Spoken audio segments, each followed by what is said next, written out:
Hello नमस्कार दोस्तों, MS physics point one में आप लोगों का फिर से एक बार स्वागत है। आज मैं आप लोगों के बीच क्लास 10th का फिजिक्स का ऑब्जेक्टिव लेके आया हूँ।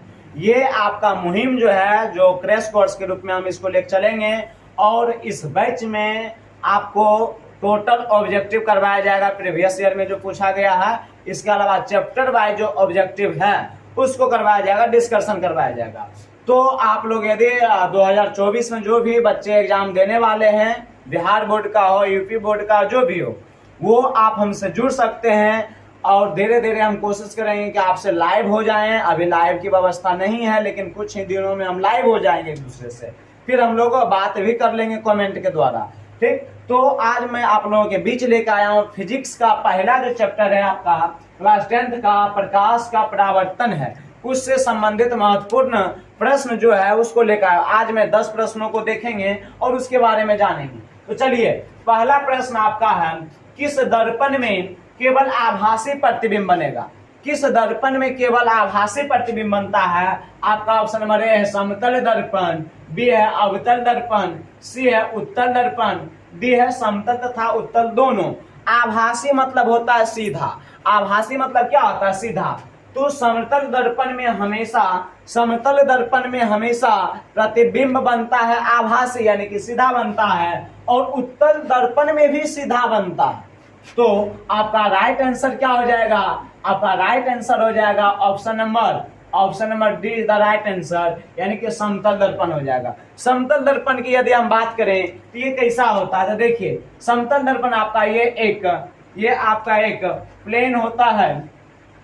देखिएगा, ये प्लेन होता है और एक तरफ से इस पर कलई कर देते हैं। ये एक तरफ से कलई कर देते हैं। देखिए बाबू, दिख रहा है ना, ये कलई कर देते हैं। ये आपका समतल दर्पण हो जाता है। अब समतल दर्पण के बाद दर्पण दो प्रकार के होता है। दर्पण की यदि हम बात करें तो दर्पण दो प्रकार के आपका होता है। एक होता है समतल दर्पण, और एक आपका होता है गोलीय दर्पण। समतल दर्पण और गोलीय दर्पण। गोलीय दर्पण की यदि हम बात करें तो ये दो प्रकार के होता है। गोलीय दर्पण की यदि हम बात करें, ये कितने प्रकार के? दो प्रकार के होता है। कौन कौन होता है? एक होता है अवतल दर्पण, एक अवतल दर्पण होता है, और दूसरा उत्तल दर्पण होता है। ठीक, तो देखिए, दर्पण में पहले हम लोग पढ़े हैं, दर्पण दो प्रकार के, समतल दर्पण, गोलीय दर्पण दो प्रकार के, अवतल दर्पण और उत्तल दर्पण। हाँ, ये जो जितने भी व्यक्ति यानी जितने भी छात्र हमारे दोस्त वीडियो देखेंगे, वो सभी को चैनल को भी सब्सक्राइब कर लेना और कॉपी कलम लेके बैठना। जितना भी डिस्कशन करवाया जाएगा आप सभी को लिखिएगा अपने नोट्स में, और इससे ज्यादा परीक्षा में नहीं आएगा। 100 नंबर में 99 नंबर इस टॉपिक से जो जितना आपको बताया जाएगा, ये मान लीजिए कि कैप्सूल होगा आप लोगों के लिए।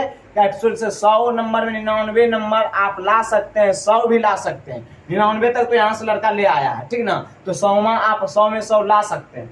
चलिए, अब आगे बढ़ते हैं। ये आप लिख लिए होंगे, आपका राइट आंसर क्या हो जाएगा? Option number D is the right answer. Option देखिए, बजाने के लिए समतल दर्पण भी दे दिया है। समतल दर्पण में भी खाली सीधा बनता है, ठीक ना? लेकिन दोनों दे रहे तो दोनों हमारा राइट आंसर हो जाएगा। चलिए, नेक्स्ट प्रश्न की ओर चलते हैं। अगला प्रश्न लगाया जाए बाबू रे। नेक्स्ट प्रश्न संख्या 2 की ओर आते हैं हम लोग। आगे का प्रश्न देखते हैं। आगे का, हाँ देखिए, आगे का प्रश्न आपका है, क्या है? इसको मिटा देते हैं थोड़ा सा। आगे का आपका प्रश्न संख्या 2 है, समतल दर्पण में प्रतिबिंब की प्रकृति होती है। प्रकृति मतलब नेचर क्या होती है? समतल दर्पण में प्रतिबिंब कैसा बनता है? अभी आपको तुरंत बताएं, दर्पण दो प्रकार के होते हैं। दर्पण कितने प्रकार के? दो प्रकार के। तो समतल दर्पण और गोलीय दर्पण। तो पहला कहता है वास्तविक तथा सीधा, वास्तविक तथा उल्टा, आभासी तथा बराबर। समतल दर्पण में जो प्रतिबिंब बनता है वो आभासी होता है, यानी कि काल्पनिक होता है, और सीधा होता है। इसके अलावा वस्तु के आकार के बराबर बनता है। आप देखिएगा, आईना हम देखते हैं, आईना में जितना गो मुंडे इतना गो मुंह है, इतने गो मुंह देखता है। आईना में नहीं, इतना गो मुंह है तो मुंह दिख जाता है। यानी कि समतल दर्पण में हम जितना देखते हैं उतना ही रहता है। इसके अलावा साइड मिरर, ये समतल दर्पण का प्रयोग कहाँ करते हैं? चेहरा देखने में समतल दर्पण का प्रयोग करते हैं। तो आपका राइट आंसर क्या हो जाएगा, समतल दर्पण। इसमें समतल दर्पण में आप समतल दर्पण में आप लिख सकते हैं एक्स्ट्रा फैक्ट कि इसमें प्रतिबिंब हमेशा कैसा बनता है, सीधा बनता है, सीधा के साथ काल्पनिक बनता है, यानी आभासी बनता है, काल्पनिक बनता है, ये लिख लीजिएगा। और क्या होता है, वस्तु का आकार के बराबर बनता है, कभी भी छोटा बड़ा नहीं बनता है, ठीक। तो समतल दर्पण की ये विशेषता आपका होता है। चलिए आगे का प्रश्न हम लोग चलते हैं, अगला प्रश्न लगाया जाए बाबू। चलिए आगे का प्रश्न लगाते हैं, देखते हैं। तीसरा प्रश्न आपका आ गया है, तथा गोलीय दर्पण की फोकस दूरी उसकी वक्रता त्रिज्या की क्या होती है। तो देखिए गोलीय दर्पण की बात कर रहा है। दर्पण दो प्रकार के आपको बताया गया है, एक होता है समतल दर्पण, एक होता है गोलीय दर्पण। गोलीय दर्पण दो प्रकार के होते हैं, पहला होता है अवतल दर्पण, दूसरा होता है उत्तल दर्पण। अभी तुरंत आपको बताया गया इसी वीडियो में। अब देखिए गोलीय एक रिलेशन आता है, F बराबर होता है R/2 होता है, F बराबर R/2 होता है, जहां आपका जो है, जहां आपका F क्या है, तो फोकस दूरी है। F क्या है आपका, फोकस दूरी है, F आपका फोकस दूरी होता है। जबकि R की हम बात करें तो R आपका वक्रता त्रिज्या होता है। क्या होता है भाई मेरे, वक्रता त्रिज्या होता है। आप लोग कॉपी कलम लेके बैठिएगा और तभी कुछ होने वाला है। चलिए तो देखिए गोलीय दर्पण की फोकस दूरी यानी F, उसकी वक्रता त्रिज्या की क्या होती है, वक्रता त्रिज्या की आधी है, यानी कि 2/, में तो आधा हो गया, तो यानी कि आधी होती है। Option number A is the right answer आपका हो जाएगा, option number A is the right answer. चलिए नेक्स्ट प्रश्न की ओर चलते हैं, अगला प्रश्न लगाया जाए तो आपका 3 के बाद आपका प्रश्न संख्या 4 आता है। और 4 की यदि हम बात करते हैं तो 4 आप देख रहे हैं, इसको देखिए मिटा देते हैं हम थोड़ा सा। और आपका चौथा प्रश्न आपका क्या है, प्रकाश तरंग उदाहरण है, यानी कि प्रकाश तरंग किसका उदाहरण है, प्रकाश तरंग किसका उदाहरण है। तो देखिए पहला ऑप्शन है ध्वनि तरंग का, दूसरा विद्युत चुंबकीय तरंग का, तीसरा पराबैंगनी तरंग का, और चौथा आपका पराश्रव्य तरंग का। तो प्रकाश तरंग जो होता है ये आपका विद्युत चुंबकीय तरंग होता है। आप लाइट चैप्टर में पढ़े होंगे, प्रकाश सीधी रेखा में गमन करती है। यदि हम प्रकाश की बात करें तो प्रकाश आपका सीधी रेखा में यानी सरल रेखा में गमन करती है। प्रकाश कैसी रेखा में गमन करती है, सरल रेखा में।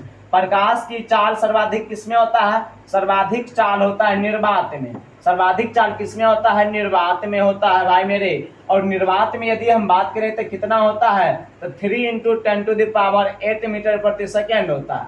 निर्वात में यदि हम बात करें तो 3 × 10⁸ मीटर प्रति सेकेंड होता है। यदि हम इसी में बात करें कि प्रकाश की चाल जल में क्या होता है, यदि जल में हम बात करें तो 2,25,000 किलोमीटर प्रति सेकेंड होता है। कायदा ऐसे 2,25,000 किलोमीटर प्रति सेकेंड होता है। यदि हम कांच की बात करें, कांच में प्रकाश की चाल क्या होता है, देखिए बाबू यहां तक दिख रहा है, कांच में क्या हो जाएगा तो 2,00,000 किलोमीटर प्रति सेकेंड होगा। दिख रहा है बाबू, कायदा ऐसे 2,00,000 किलोमीटर प्रति सेकेंड होता है। चलिए तो यहाँ ये सब लिख लीजिएगा, फैक्ट डायरेक्ट ही पूछा जाता है। कांच में प्रकाश की चाल कितना होता है, सबसे ज्यादा प्रकाश की चाल किसमें होता है, तो निर्वात में होता है। यहाँ से डायरेक्ट आप ये सब प्रश्न पूछा जाता है। इसके अलावा प्रकाश की हम बात करें तो प्रकाश एक विद्युत चुंबकीय तरंग है। प्रकाश कैसी तरंग है, तो विद्युत चुंबकीय तरंग है, विद्युत चुंबकीय तरंग है, आपका विद्युत चुंबकीय तरंग है। यदि इसके अलावा हम बात करें प्रकाश के बारे में और जानने की कोशिश करें तो प्रकाश कण एवं तरंग दोनों का गुण प्रदर्शित करता है। कण एवं तरंग दोनों का गुण ये प्रदर्शित करता है। चलिए अब आप लोग इसको नोट डाउन कर लीजिएगा कॉपी में। नेक्स्ट प्रश्न की ओर चलते हैं और आपका अगला प्रश्न 5वां है, आपके सामने में आ गया 5वां प्रश्न। देखिए क्या है, दर्पण सूत्र है। 5वां आपका प्रश्न क्या है भाई मेरे, दर्पण सूत्र है। इसको मिटा देते हैं हम, अब दर्पण सूत्र है। और यदि आप वीडियो देख रहे हैं तो शुरू से अंत तक देखिए पूरा। और देखने से भी फायदा नहीं होता है, लिखने से फायदा, समझने से फायदा होगा। यदि आपको टॉप बनना है तो टॉप के जैसा सोचना पड़ेगा और आपको मेरे साथ आपको जुड़ जाना चाहिए। आपको प्रत्येक दिन वीडियो चैनल पे MS Physics Point 1 पे यूट्यूब पे जाके आप सर्च मारिएगा तो आप वहां जाके सब्सक्राइब कर लीजिएगा। चलिए दर्पण सूत्र है। दर्पण सूत्र क्या है, तो दर्पण सूत्र आपका होता है 1/v माइनस 1/u बराबर 1/f होता है। यदि हम 1/v प्लस 1/u बराबर 1/f होता है दर्पण सूत्र। यदि हम एक और होता है लेंस सूत्र, 1/v माइनस 1/u बराबर 1/f होता है आपका, ये होता है लेंस सूत्र। लेंस में होता है नेगेटिव और ये होता है दर्पण सूत्र। तो आपसे प्रश्न क्या पूछा जा रहा है, इस पर हम ध्यान देंगे। प्रश्न पूछा जा रहा है दर्पण सूत्र, तो बोलिए क्या होगा, प्लस होगा। तो देखिए 1/v माइनस 1/u बराबर 1/f, यानी ऑप्शन नंबर ए जो है ये लेंस के लिए है।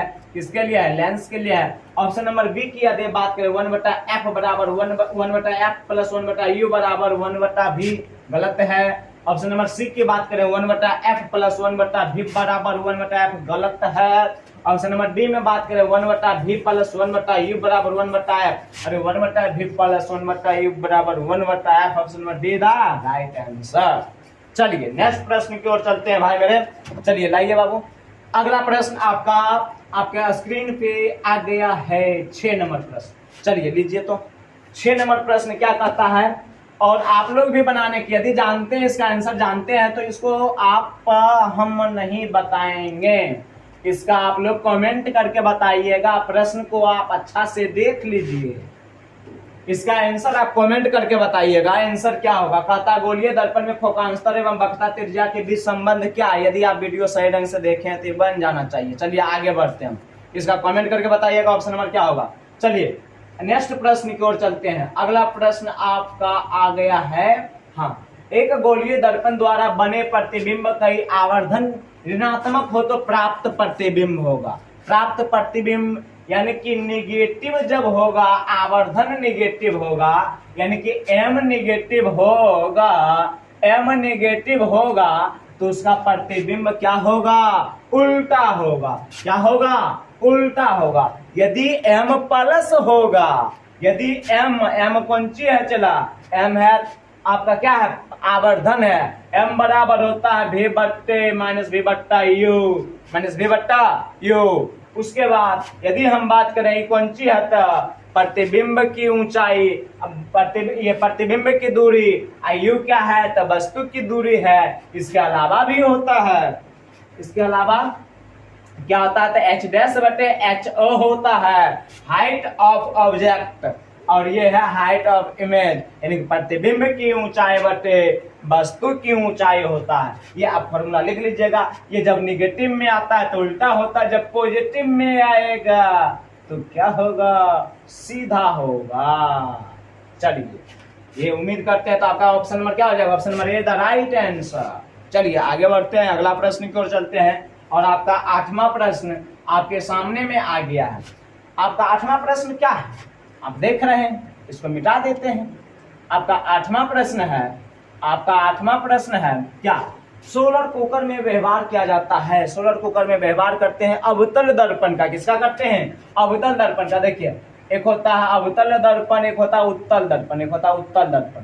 उत्तल दर्पण, अवतल दर्पण में किसका किसका, दाढ़ी बनाने में, दाढ़ी बनाने में, दाढ़ी बनाने में करते हैं अवतल दर्पण का प्रयोग। इसके अलावा सोलर सिस्टम यानी सोलर भट्ठी में, सौर भट्ठी में लिख देते हैं, सौर भट्ठी में प्रयोग करते हैं किसका, अवतल दर्पण का।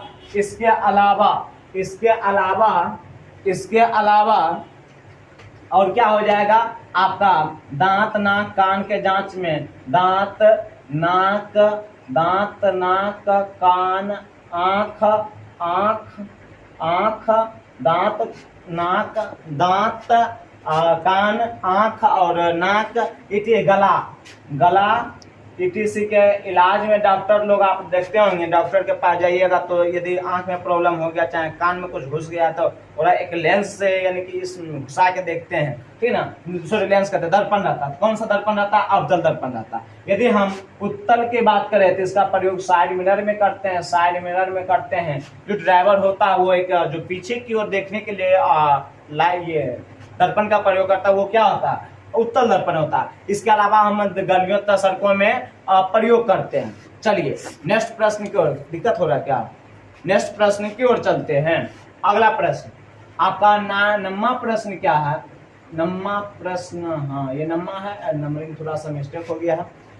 चलिए 9वां प्रश्न है, मोटर चालक के सामने दर्पण साइड मिरर लगा होता है, ले यह बोला हो जाएगा आंसर। साइड मिरर के रूप में कौन सा दर्पण? उत्तल दर्पण। Option number C is the right answer. Next प्रश्न की ओर चलते हैं और आपका आज का लास्ट प्रश्न होगा।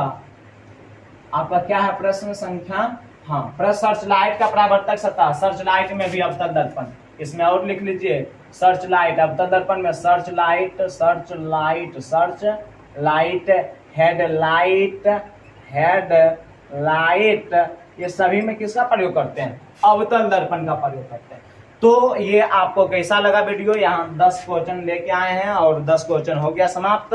ये आपको कैसा लगा वीडियो आप लोग कमेंट करके जरूर बताइएगा और हम आपसे जोड़ने की जरूर कोशिश करेंगे, जल्द से जल्द लाइव आएंगे। तो चलिए आप इसका प्रैक्टिस कीजिएगा, तब तक नेक्स्ट वीडियो नहीं आ जाता तब। चलिए आज यहीं तक रहने, आज करवाएं तक। Thank you.